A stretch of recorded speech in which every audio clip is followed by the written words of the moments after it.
नमस्कार, आई India special में आपका स्वागत है। मैं हूं आपके साथ संचिता शुक्ला। हैकर्स से सावधान। जी हां, क्योंकि अब हाईटेक लुटेरे हो चुके हैं और हैकर्स एक्टिव हो चुके हैं। कहीं आपके एटीएम पर भी हैकर्स की नजर तो नहीं है, इस बात का खास ख्याल रखिएगा। आपको बता दें कि पिछले कई समय से हैकर्स एक्टिव होते हुए नजर आ रहे हैं और एटीएम को हैक करते हुए लाखों रुपए की धोखाधड़ी कर रहे हैं। ये मामले अब प्रदेश में लगातार बढ़ते जा रहे हैं और हैरान कर देने वाला ये मामला है। साइबर अटैक, रोजाना ऐसे केसेस सामने आ रहे हैं। एटीएम हैकिंग की वारदात इंदौर से फिलहाल सामने आई है, जहां पर 6 थाना क्षेत्रों में हैकर्स ने एटीएम मशीन से हाथ साफ किए हैं और लाखों रुपए मशीन से उड़ा लिए गए। नए तरीके से एटीएम हैकिंग की वारदात सामने आई है। शहर में 6 थाना क्षेत्रों में अलग अलग वारदात सामने आई है। एटीएम हैकर गिरोह ने 50 खातों पर हाथ साफ किया, एक के बाद एक अलग अलग इलाकों में एटीएम मशीन को अपना निशाना बनाया। क्राइम ब्रांच को हरियाणा के मेवात गिरोह की तलाश है।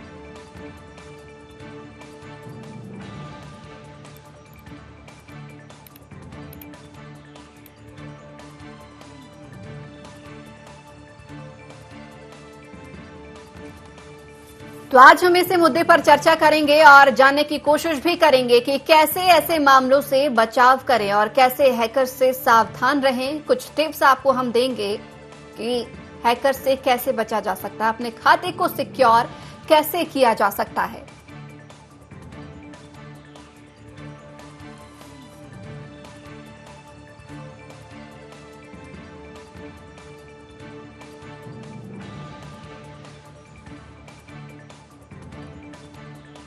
तो फिलहाल ये बड़ी वारदात इंदौर से सामने आई है। 6 थाना क्षेत्रों में एटीएम मशीन में निशाना बनाया है हैकर्स ने। रोजाना ऐसी ही घटनाएं सामने आ रही हैं। लाखों रुपए की धोखाधड़ी की है और 50 खातों को हैक किया, एक के बाद एक इन वारदातों को अंजाम भी दिया है।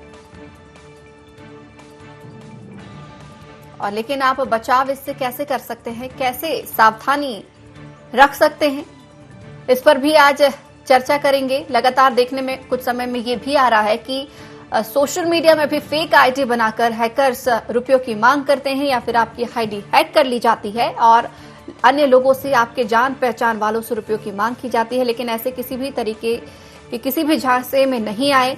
अक्सर आपके पास आपके फोन में इस तरीके से मैसेजेस भी आते होंगे और एक लिंक पर भी क्लिक करने से लाखों रुपए आपके खाते से उड़ जाते होंगे। लेकिन ऐसे मामलों में सावधान रहें और बेहद ही सिक्योर रहें। किसी भी प्रकार के ऑफर और लालच में ना आए। अनजान व्यक्ति से फोन पर बात कर उसके बहकावे में बिल्कुल भी ना आए। अच्छी तरह से जांच पड़ताल करने के बाद ही किसी भी बैंक खाते में राशि डालें। फेसबुक, ट्विटर आईडी का पासवर्ड स्ट्रांग भी रखें। सरल पासवर्ड भी ना हो, इस बात का भी आप खास ख्याल रखें। पासवर्ड कुछ अलग तरीके से होना चाहिए। कोई भी अगर रुपयों की मांग करता है तो पहले जांच लें या मैसेज करने वाले से फोन पर संपर्क करें। बैंक कर्मचारी कभी भी फोन पर डिटेल्स नहीं मांगते हैं, इस बात का भी आपको खास ख्याल रखना होगा। तो ये मामला इंदौर का है और यहां पर 6 थाना क्षेत्रों में ये वारदात सामने आई है। लाखों रुपए हैकर्स ने उड़ा लिए हैं। 50 खातों को लगभग अपना शिकार बनाया है। एटीएम मशीन से नए तरीके से पैसों को निकाला गया है। इस खबर पर ज्यादा जानकारी के लिए, चर्चा के लिए हमारे साथ भारत जुड़ रहे हैं। भारत, समझना चाहेंगे 6 थाना क्षेत्रों का ये मामला है, लेकिन हैकर्स अब अपडेट होते जा रहे हैं। आए दिन हम देख रहे हैं कि हैकिंग की वारदात सामने आती हैं, लेकिन एक के बाद एक लगातार 6 थाना क्षेत्रों के एटीएम को उन्होंने अपना निशाना बनाया और लाखों रुपए उड़ा लिए।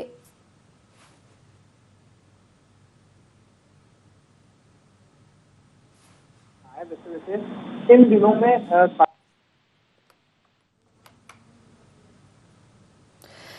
तो भारत से हमारा संपर्क नहीं हो पा रहा है। भारत को पुनः जोड़ने का प्रयास किया जाएगा, लेकिन आपको बता दें कि ये पूरी तस्वीर जो है आप देख रहे हैं इंदौर की, किस तरीके से यहां पर हैकर्स अपडेट नजर आते हैं और हाईटेक लुटेरे, एक्टिव हैकर्स, और ये उनका हैरत अंगेज कारनामा हैरान करने वाला है। साइबर अटैक, रोजाना ऐसी घटनाएं सामने आती हैं।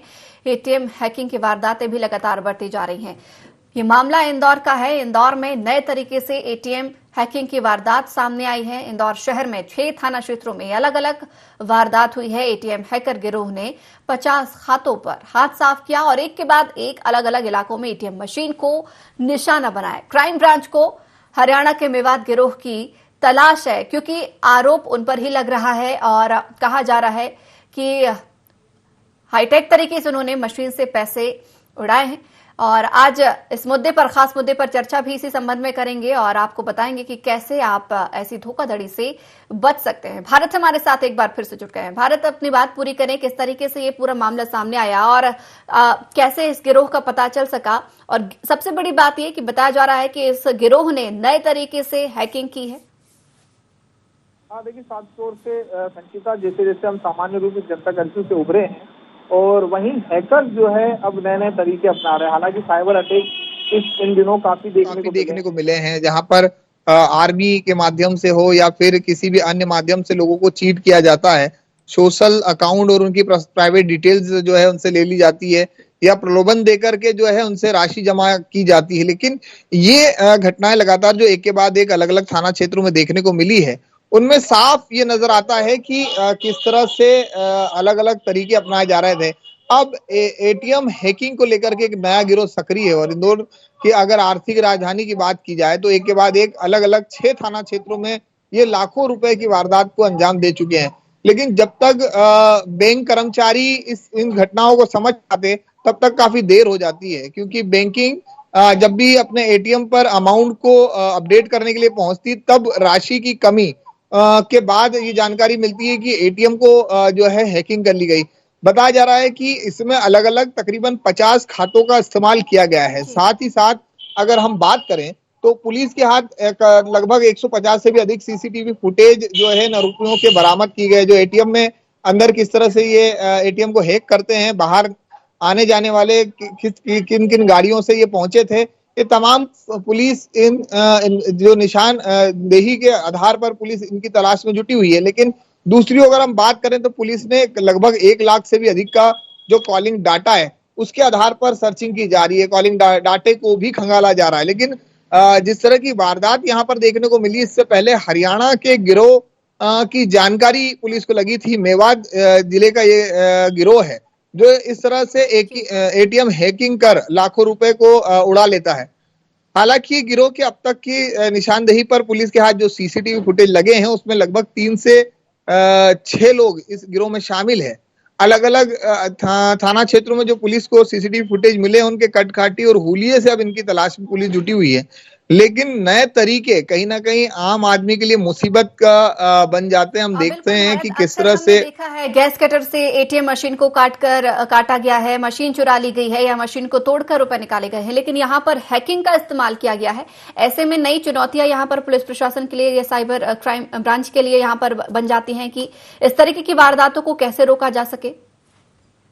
देखिए, साफ तौर से जैसे जैसे हैकर्स हैं या ठग हैं जो नए नए तरीके अपना रहे हैं, उसके आधार पर पुलिस भी अपने आप को अपडेशन पर लगातार तैयार रखती है। जिस तरह से हम देख रहे हैं कि अत्याधुनिक संसाधन जितना हमारे लिए जरूरत बन चुके हैं उतना ही हमारे लिए एक दूसरी ओर खतरा भी होता है। लेकिन इससे निपटने के लिए पुलिस भी टेक्नोलॉजी का इस्तेमाल करती है।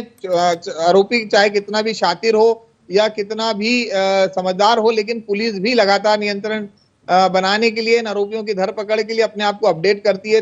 समय समय पे सेमिनार किए जाते हैं उन टेक्नोलॉजी के बारे में। जो है जो पुलिसकर्मी हैं, जो नए युवा पुलिसकर्मी, उनको भी जो है अपडेट किया जाता है। लेकिन सबसे बड़ा ये है कि आम लोगों को भी समझना होगा, क्योंकि इस बार की जो हैकिंग या इस बार साइबर अटैक की अगर बात करें तो छोटी छोटी रकमों में जो है पैसों को हैकर द्वारा जो है हैकिंग किया जाता है या उनके द्वारा उनसे पासवर्ड, आईडी या उनके तमाम जो पर्सनल डिटेल है वो ली जाती है। हालांकि इन मामलों को लेकर के झारखंड में एक जिले का नाम सामने आया था, जो कि पुलिस की एक टीम वहां पर गई भी थी। काफी दिनों तक वहां पर प्रयास के बाद पुलिस आखिर खाली हाथ लौटी है। लेकिन ये जो नए तरीके का जो गिरोह जो एटीएम को लेकर के सक्रिय हुआ, एटीएम में हमने देखा कि बैंक में अलग अलग तरीके के फ्रॉड किए जाते हैं, अलग अलग धोखाधड़ी बैंक को की जाती है। लेकिन ये एटीएम वाला जो फ्रॉड है, ये पुलिस की नाक में आखिर दम मचा रखा है। पुलिस के लिए एक बड़ी चुनौती बना हुआ है। मध्य प्रदेश के अलावा भी अन्य राज्यों में ये गिरोह लगातार एक के बाद एक वारदातों को अंजाम दे रहा है। हालांकि इससे निपटने के लिए बैंक के तरफ से भी कई तरह की गाइडलाइंस जारी की गई है। लगातार इस तरह की हैकिंग में जो एटीएम और अन्य डॉक्यूमेंट का इस्तेमाल किया जा रहा है, वो या तो किसी गांव देहात जिले के गरीब तबकों के एटीएमों को लिया जाता है और उन्हें चंद रुपए के कमीशन के कारण उनके खातों में रुपए डलाए जाते हैं। ये तमाम साइबर को लेकर के साइबर पुलिस, क्राइम ब्रांच और इसके अलावा अन्य अलग अलग टीमें जो है लगातार इस पर जुटी हुई है। लेकिन क्या वाकई जिस तरह की वारदातें इंदौर में देखने को मिली, हम राजेंद्र नगर में देखी, जुनिंदौर में देखी, फिर सराफा, फिर उसके बाद में अब भंवर कुआ, संयोगितागंज, जहां पर एटीएमओ से इस तरह से रुपयों को निकाल लेना, एक बड़ा ये जो गिरोह है वो लगातार सक्रिय है। एक के बाद एक हर तीसरे दिन एक बड़ी घटना को अंजाम देता नजर आ रहा है। लेकिन पुलिस के हाथ अब तक इस गिरोह का किसी भी तरह का कोई सुराग नहीं लगा।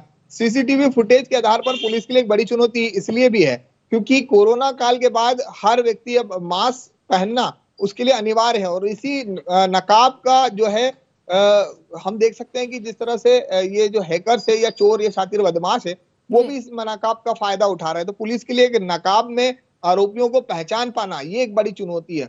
हालांकि बैंकिंग सेक्टर में आप जाने से पहले आपको नकाब को हटाना पड़ेगा, आपको कैमरे के आगे अपना फेस को दिखाना पड़ेगा, इस तरह की भी गाइडलाइन है। लेकिन इसके अलावा जिस तरह से एटीएम में जाकर के लोग रुपए निकालते हैं, कई तरह की ठगी देखी गई है, कई तरह के क्लोन बना लिए जाते हैं, बुजुर्गों को पैसे निकालने के लिए निकालने के बहाने उनसे के साथ ठगी कर ली जाती है। तो तमाम चुनौतियां जो है वो साइबर अटैक की या हैकर्स की पुलिस के लिए बनी रहती है। अब देखना होगा संचिता कि इस गिरोह को पकड़ने के लिए पुलिस जिस तरह से प्रयास कर रही है, 1 लाख से भी अधिक का जो डाटा खंगाला जा रहा है, सीसीटीवी फुटेज है और अन्य एविडेंस जो पुलिस के हाथ लगे हैं, तो कितने समय में इस गिरोह को पुलिस अपनी गिरफ्त में ले पाती है और कितनी जल्दी इस गिरोह का पर्दाफाश कर पाती है, ये देखना होगा। लेकिन गिरोह काफी दिनों से शहर में सक्रिय है और मध्य प्रदेश के अलावा अन्य राज्यों में भी इस तरह की वारदात को अंजाम दे चुका है। हालांकि हर राज्य की पुलिस इस गिरोह की तलाश में है, लेकिन पुलिस को हरियाणा के मेवात जिले की एक गिरोह का शंका है जिसकी तलाश में पुलिस जुटी हुई है। भारत, प्रयास क्या कुछ किए जा रहे हैं इस गिरोह की गिरफ्तारी के लिए, इस गिरोह को पकड़ने के लिए?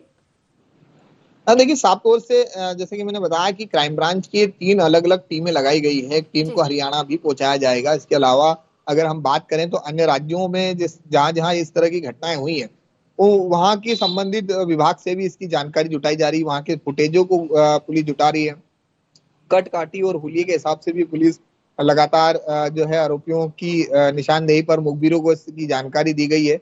साथ ही अगर हम बात करें तो एक साइबर एक्सपर्ट इस टीम को जो है बनाया गया है। जिस तरह से एटीएमओ को हैक किया जा रहा है और जो ड्यूरेशन गैप एसबीआई या अन्य किसी भी बैंकों की एटीएम अपडेट को रहती है, शायद उसकी ड्यूरेशन को भी कम किया जाएगा।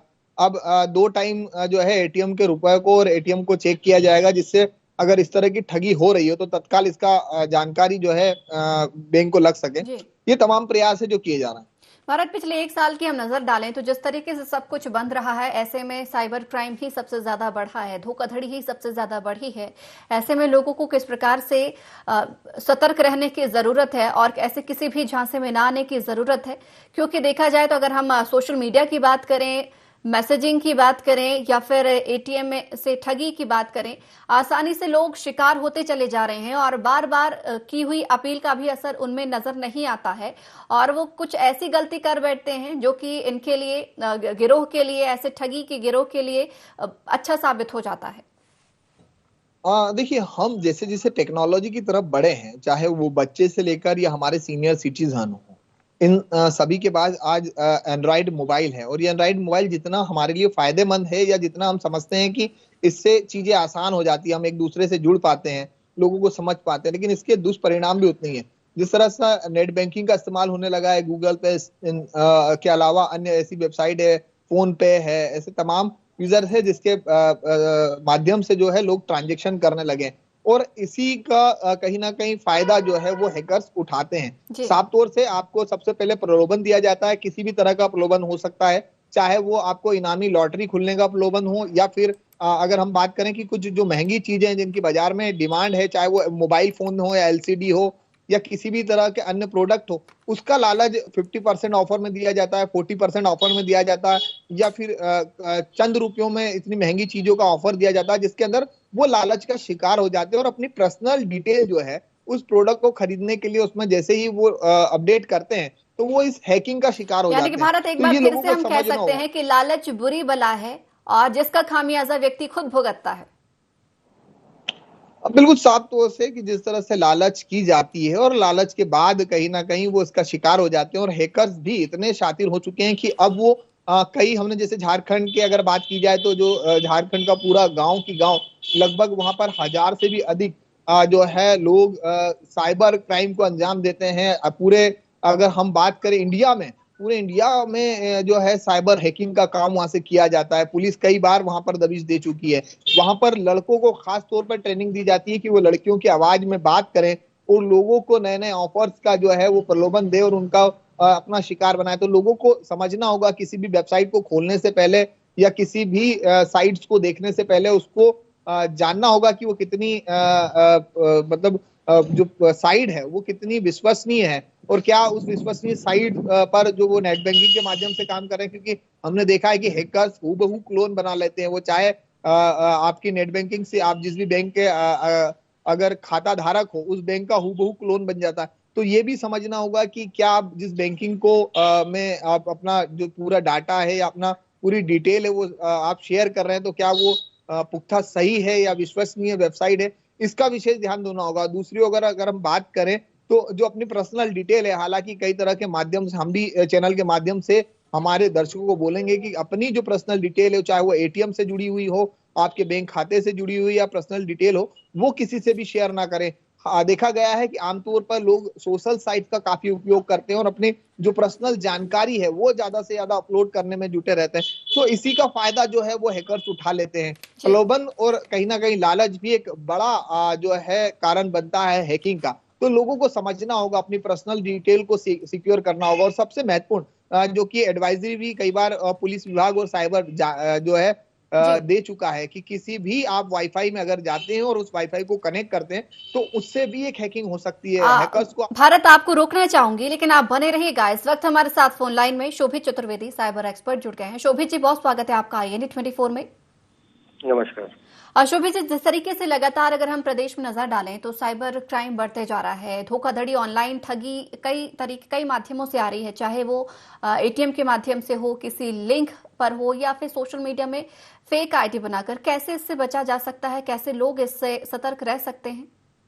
जी, मेरा हमेशा से कहना यही रहा है सभी लोगों से कि लालच बुरी बला है। पहली चीज, पहली लाइन, ये टैगलाइन है मेरी। क्योंकि आप अगर लालच करेंगे, फ्री में आपको मिल रहा है, गिफ्ट मिल रही है, लॉटरी मिल रहा है या कोई भी चीज ऐसी जो चीज ऑनलाइन फ्री में मिल रही है, तो आप समझ जाइए कि आप किसी जालसाज का शिकार होने वाले हैं। ठीक है। दूसरी चीज, हम जो अपनी चीजें शेयर करते हैं, हम कई बार OLX पे देखा होगा आपने कि हम सामान बेच रहे हैं, तो सीधी बात है अगर हम सामान बेच रहे हैं तो हम कभी भी कोई भी लिंक को क्लिक ना करके उसके सीधे स्कैन करें या उसके नंबर पे पेमेंट भेजें। दूसरा, हम बात करें ATM कार्ड्स की, हम बात करें कि जब हम पेमेंट करते हैं, पेमेंट ऑनलाइन करते हैं, तो हम अपना कोई भी जो CCV नंबर है, ये जो हमारे कार्ड में पीछे लिखे होते हैं, या हम कोई अपना अपना ये जो नंबर है, पासवर्ड है, ये हम कहीं किसी ऐसी वेबसाइट पे शेयर ना करें। देखें उसको वेबसाइट के ऊपर अगर वो HTTPS लिखा हुआ है, क्या वो सिक्योर है, क्या वो सही है, तो ही हम उस पर शेयर करें। तीसरी चीज, जब हम किसी दुकान पे जाते हैं या हमारे यहाँ से हम किसी शॉप पे जाते हैं तो अपना कार्ड बहुत जल्दी इजीली देते हैं स्वाइप करने के लिए। आजकल के चिपसेट वाले कार्ड आ गए हैं, हालांकि वो भी क्लोन होने लग गए हैं अब। तो चिप वाले, क्योंकि आप देखेंगे उसके अंदर एक सिम होती है, वो भी क्लोन हो जाती है इजीली। तो इसके लिए थोड़ा सा एक लोगों को सावधानी रखनी पड़ेगी कि अपनी चीज अपने साथ संभाल के रखें और अपनी ऐसी कोई भी जानकारी साझा ना करें किसी भी अपने मित्र से या अपने किसी ऐसे दोस्तों से। या फिर हम कभी शॉप पे या पेट्रोल पंप पे जाते हैं तो किसी को कार्ड देकर पेमेंट करना करें, खुद अपना कार्ड लें। एक और हमारे सहयोगी ने मामला बताया है कि आजकल वाईफाई कनेक्ट करना भी कहीं ना कहीं घातक साबित हो रहा है। सबसे ज्यादा यूथ ही इसका इस्तेमाल करते हैं। आसपास नेटवर्क अच्छा बेहतर मिले, बेहतर नेट चल सके, इसके लिए वो किसी भी वाईफाई को ढूंढते तलाशते हैं और अगर मिल जाता है उन्हें सिग्नल तो वो उसे कनेक्ट करने की कोशिश करते हैं। लेकिन देखा जा रहा है कि उस पर भी कनेक्ट करने से कई बार वो धोखाधड़ी का शिकार हो जाते हैं। देखिए मैडम, ये बहुत पुराना एक टेक्निक थी। पहले ब्लूटूथ से होता था, आजकल अब वाईफाई से होता है। वाईफाई से हम बात करते हैं, जब हम कोई भी वाईफाई से हम कनेक्ट होते हैं तो वो परमिशन मांगता है अगेन आपसे कि क्या आप जब हमारे वाईफाई को एक्सेस कर रहे हैं तो आप हमसे किस लेवल पे शेयरिंग करते हैं। लैपटॉप आपसे ये, जब आप लैपटॉप पे कनेक्ट करते हैं तो वो बोलता है होम, नेटवर्क, ऐसे करके 3 ऑप्शंस आते हैं, जैसे होम प्ले से या क्या है। लेकिन मोबाइल पे ये चीज नहीं है। जैसे ही हम मोबाइल से उसको एक्सेस करते हैं तो हम, हमारी जो मैक आईडी वो वाईफाई के डिवाइस पे पहुंच जाती है और उसके थ्रू वो जो भी बंदा है जो आपको दे रहा है वो आपके मोबाइल को सीधा ऑपरेट करता है। ठीक है, इससे आपका मोबाइल जो है वो उसके एक्चुअली उसके ये डिवाइस जो है कॉम्प्रोमाइज हो जाती है वाया वाईफाई। और इस कारण से आपके मोबाइल में जो भी आपका फाइनेंशियली जो चीजें हैं वो देख सकता है, वो कर सकता है, जब तक आप उसके वाईफाई में रहेंगे। शोभी जी, एक चीज और आपसे समझना चाहूंगी, इंदौर की ये वारदात है, ऐसे 6 थाना क्षेत्र के में गिरोह सक्रिय नजर आए और 6 मशीनों को, एटीएम मशीनों को उन्होंने शिकार बनाया। ना उन्होंने किसी गैस कटर का इस्तेमाल किया, ना मशीन में तोड़फोड़ की, ना ही उन्होंने चोरी किसी प्रकार से की है। ऑनलाइन माध्यम से ही एटीएम मशीन से उन्होंने 50 से ज्यादा खातों से रुपए निकाल लिए हैं। ये किस प्रकार से संभव है सर? क्योंकि ये भी कहीं ना कहीं उन्होंने साइबर क्राइम में ही है और उन्होंने कुछ पिन, कुछ पासवर्ड के जरिए ही ऐसा कर दिखाया। देखिए, एक मामला भोपाल में आया था जिसमें एक सीसीटीवी कैमरा और की लॉगर्स यूज किए गए थे, जिसके थ्रू वो सारी डिटेल्स मिलती थी और कार्ड में स्टीमर लगाया था। लेकिन अभी जब बात करते हैं कि हमारे पास अब कार्ड में क्योंकि चिप आ गई है तो वो एक और सिक्योर वर्जन हो गया है। लेकिन एक्चुअली क्या है, ये कार्ड डिटेल्स और ये चीजें इनको जब मिली होंगी, और एक्चुअली मैं बता दूं ये काम जो कर रहे हैं, अभी अपने जो एक केस और आया था जिसमें ये था कि एक आदमी के पास डेबिट कार्ड, क्रेडिट कार्ड पहुंचा और क्रेडिट कार्ड पहुंचने से उसका बिल भी पहुंच गया। तो सेम यही कार्ड, जब डेबिट कार्ड हमारे पास पहुंचता है बैंक के थ्रू, तो एक्चुअल वो लोग क्या करते हैं, या तो वहां से वो लोग निकालते हैं डिटेल्स, या क्योंकि फिजिकल एक्सेस चाहिए है। साइबर क्राइम के अंदर मेन दो चीजें हैं, या तो ऑनलाइन हो, ऑनलाइन में चीजें हैं तो साइबर क्राइम में ही आ रहा है। लेकिन ऑफलाइन में जो कि फिजिकली यूज हो रहा है कि आदमी एटीएम में जा रहा है, वहां कार्ड डाल रहा है और उससे निकाल रहा है, that is a physical one. तो कहीं ना कहीं से उसमें फिजिकली हमारे कहीं ऐसी जगह है, बैंक क्योंकि थर्ड पार्टी में कोरियर सर्विस होती है, जो एटीएम कार्ड आते हैं, जो बनते हैं, वो सारी चीज थर्ड पार्टी में होती है। तो वहां से कहीं कोई लूप होल हो सकता है जहाँ से वो कार्ड की डिटेल, और क्योंकि उसी एक्चुअल उन कार्ड के पास में जो डिटेल्स होती है उसके साथ में नंबर्स भी एक अगले लिफाफे में आते हैं। तो लोगों ने ऐसा हो सकता है वहां से कलेक्ट किया, तो जब ये खुलासा होगा, जब पुलिस उस पर इन्वेस्टिगेट करेगी। दूसरी चीज कि जब हम ऑनलाइन की बात करते हैं, जब हम अपने जो ये पर्ची होती है पैसे निकालने वाली, वो उसको वहीं फेंक देते हैं, जबकि हालांकि उसमें एक बारकोड होता है, उसमें भी डिटेल्स होती है आपकी। तो हम कहते हैं कि कभी भी वो अपनी जो पर्ची है आप ट्रांजेक्शन करें तो उसको फाड़ दें या फिर उसको निकाले ही ना। जी, तो सर हम फिलहाल की स्थिति को देखते हुए ये कह सकते हैं कि सिर्फ और सिर्फ डिजिटल लेन देन ही अभी की स्थिति को देखते हुए बेहतर होगा। हाँ बिल्कुल, डिजिटल लेन देन बहुत बेहतर है। उसको अगर आप बहुत सिक्योर तरीके से करते हैं, जैसे आप टू वे वेरिफिकेशन करते हैं, जैसे आप ओटीपी मंगाते हैं, एटीएम में भी अगर आप जाते हैं तो एटीएम पे आप ओटीपी मंगाइए। आजकल नया सिस्टम चालू हो गया, एटीएम पे भी ओटीपी आता है। जब आप एटीएम में जाते हैं, अपना पिन दबाते हैं, पिन दबाने के बाद एक ओटीपी आपके मोबाइल पर, रजिस्टर्ड मोबाइल पर आएगा। आप जब वो ओटीपी आप देंगे तो आपका ट्रांजेक्शन होगा। बिल्कुल सर, बहुत बहुत धन्यवाद सर हमारे साथ जुड़ने के लिए और इस खबर पर चर्चा करने के लिए। भारत, आपका भी बहुत बहुत धन्यवाद हमारे साथ जुड़ने के लिए और इस खबर को हमारे साथ साझा करने के लिए। तो हमने बात की आज इंदौर की साइबर हैकिंग के संबंध में। हैकर से आप भी सावधान रहें और इनसे बचें। आप किसी भी व्यक्ति से फोन पर चर्चा करें तो पहले जांच पड़ताल कर लें, और अगर किसी भी प्रकार का आपके पास मैसेज आता है तो उसकी भी सत्यता जरूर जांच लें। अगर संबंधित व्यक्ति अगर आपसे रुपयों की मांग कर रहा है तो फोन पर चर्चा करें। किसी भी तरीके से लालच में आप ना आए, किसी भी बहकावे में ना आए, अपना पासवर्ड किसी को ना दें, पिन किसी को ना बताएं। अगर इसे भी आप रखते हैं तो आसान सा ना रखें, कुछ पेचीदा इसे बनाने की कोशिश जरूर करें। डिजिटल माध्यम सबसे ज्यादा बेहतर है इस दौर में देखा जाए तो, उसे भी लेकिन सिक्योर तरीके से करना बेहद जरूरी हो जाता है। लेकिन इंदौर की अगर आज हमने बात की है तो उसको लेकर लगातार पुलिस प्रयास कर रही है कि ऐसे गिरोह को जल्द से जल्द धर दबोचा जाए ताकि इनके नेटवर्क को खंगाला जा सके और इन वारदातों को कम किया जा सके। तो IND स्पेशल में फिलहाल इतना ही। आप बने रहिए IND 24 के साथ।